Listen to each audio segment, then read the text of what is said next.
Mga igsono, mga family, mga fam, ito kanyo tanan.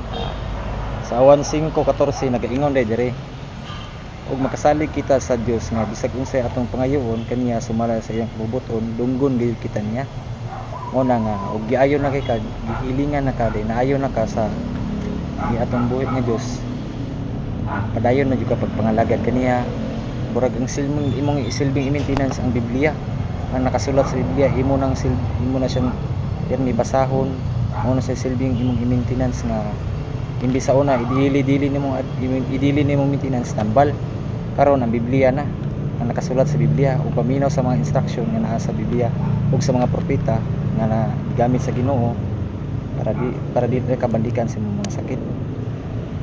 Mo na angay natong buhaton kay atong Ginoong Dios dakong buhi ug kaning nakasulat sa tanan sa Biblia dako kuning buhi nga sulat sa Dios. Para na, salamat, God bless.